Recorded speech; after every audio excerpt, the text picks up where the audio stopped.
उदयपुर जिल्लाको चौदण्डीगढी नगरपालिका ward number 10 Hadiya बजार हो यो। मध्याह दिउँसोको टन्टलापुर घाम अनि हडिया बजारको बीच भागमा यो बर र पिपलको रुखमुनि शीतल ताप्ने ठाउँ छ। यहाँ दैनिक 10-15 जना बच्चा युवादेखि वृद्धसम्म शीतलताको आनन्द लिइरहेका हुन्छन्।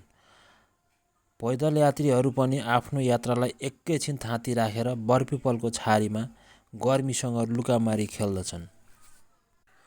यहाँ शनिबारका दिन हाट लाग्छ, तर यसै बरपिपलको छारी मुनि तरकारी, चटपटे लगायत अन्य व्यापार दैनिक हुने गर्दछ।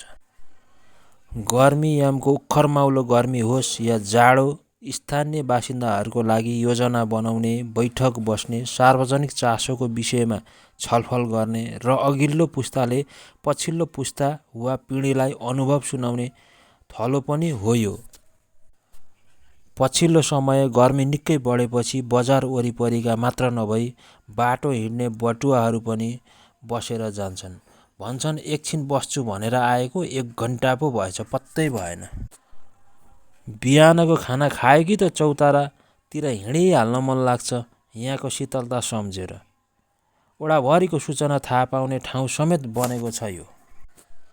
गर्मीमा शीतलताको आनन्द लिँदै साथी सङ्गीहरू बीच सुख दुःखका कुरा साटासाट गर्ने थलोको रूपमा पनि रहँदै आएको यो ठाउँ पछिल्लो समय चराले फोहोर गरिदिन थालेको छ।